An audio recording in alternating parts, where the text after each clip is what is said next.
Thank you. I must say it's my first time in a non-virtual event, so I'm really glad it's Slovakia and it's ITAPA.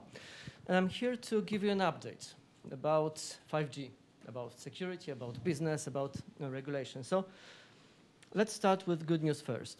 Actually, 5G is catching up very nicely. Over the last 2 years of adoption of 5G, we have seen the number of networks growing by a factor of 20. We have seen the number of terminals available also growing by the factor of 20 or 21. We have seen the number of subscribers on 5G networks growing by the factor of, well, currently 400, right? Because this data is from April.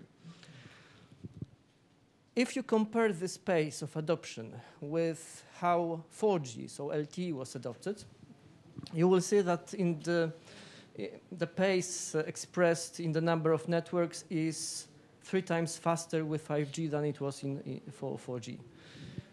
If you look at the pace expressed in the number of subscribers, you will see that the difference is actually 42 times, right? So actually, 5G is really spreading out as fire, and this is a good message to us security folks that, I mean, it can be avoided. We need to deal with it, right? In the meantime, we have also progressed with standardization, also with security standardization. 2 basic releases of 5G standards have been completed. They are called Release 15 and 16.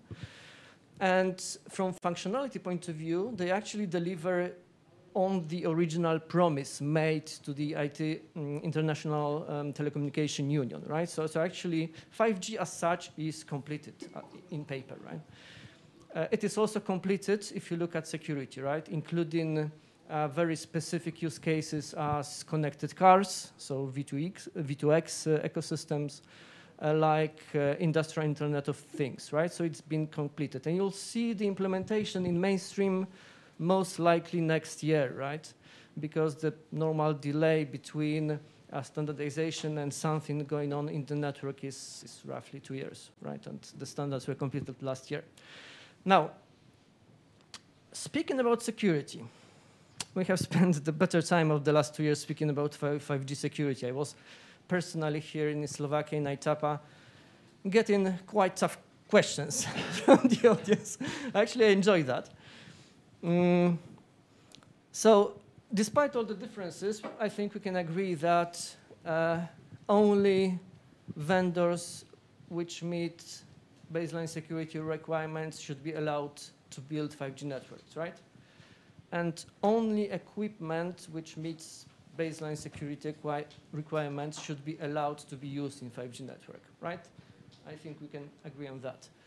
Now, there is only one set of baseline security specifications in mobile industry, and there is currently only one universally accepted method of verifying compliance for the vendors and the equipment. It is called NESAS. This is a scheme run by GSM Association, so the body of operators. It consists of 2 parts. One is technical, so you have a set of technical requirements for the products to follow, and you have a set of organizational requirements for the vendors to follow. GSMA contracts external auditors and external testing labs like DECRA to verify this compliance. Now, I have a small quiz for you. Which was the first company to be positively verified, both in terms of products and in terms of organization for security? Yes, that was easy. That was easy. It was indeed Huawei. So a more difficult question. Which was the second company?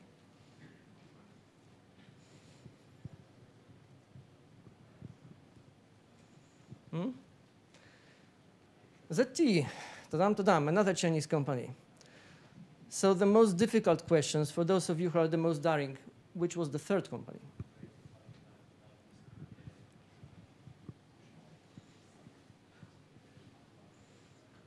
Anyone? No? No volunteers? All right, it was a tricky question because there is no third company.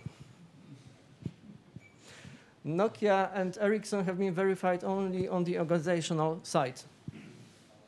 No other products than Chinese products have been verified for baseline security requirements for 5G or 4G, actually. So if you want to build a secure 5G network using only vendors and products which have been verified for security, you have no choice. You need to build it on Chinese equipment only. Ironic, right? And surprising. And a bit embarrassing, actually, for at least for me as an European, but this is a fact. And I can tell you that operators and regulators are starting to take notice. More and more operators are expecting or demanding compliance to NESAs in tender documentation, right? So you won't be allowed to participate in the tender if you are not compliant with NESA's requirements. Countries like Austria, for instance, are also starting to demand compliance to NESAs.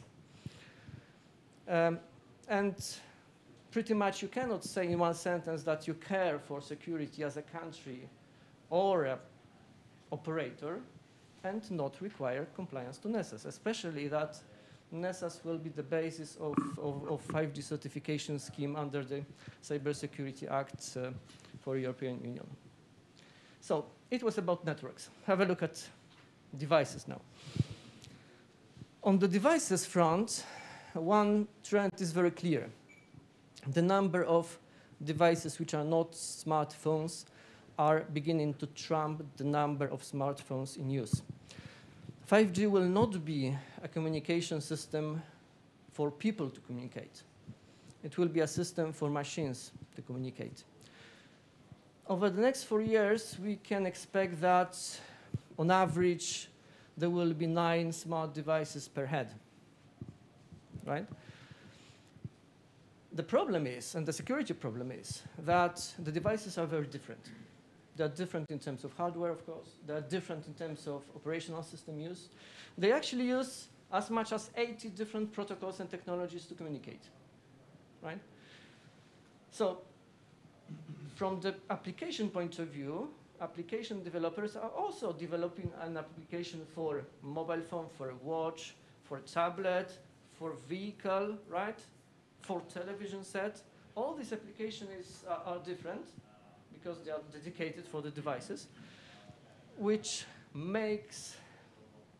actually builds a quite substantial attack surface because the number of lines of code floating around is extreme. Most of these operational systems are also monolithic, so they carry the weight from one device to another. You move the Linux kernel from device to device to device, right? With a lot of unnecessary code in it from the point of view of device, and a lot of unnecessary functionality. Again, we are growing attack surface. And on this rough sea, we are floating something called Harmony OS. Harmony OS, we hope it to be different, and we hope it to make a difference, because it's not a monolithic operational system. It is microkernel based, which means that you will have like 1 promille of a Linux kernel, well written and well secured. And we have actually certified that with common criteria level EL5+. So pretty substantial in terms of commercial general purpose operational systems. And only this minimum trusted amount of code will be carried from device to device. The rest, dealing with less sensitive data, less sensitive functionality, will be very modular, like Lego bricks, right? From functionality point of view, it will allow you to have a look at your 9 devices surrounding you in a completely new way. Instead of playing one tune here, one tune here, and all the tunes are different, you can actually build yourself a piano. So think about all these devices as one super device with common computing power, with different functionalities, but actually you can play the music. Think how you can use these devices, right? What happens if you move with your phone to the car, right? For instance, what you would like to happen, etc., etc. In security terms, if you have a fundamentally secure operating system, running on secure boot devices, you can actually think about using these devices to increase security of the system as well. For instance, you could think about using your watch as a multi-factor token for a car. Right? Maybe you don't want your car to operate without you and your watch inside. Why not, right? You can also think about verifying the security of these devices at a deeper level.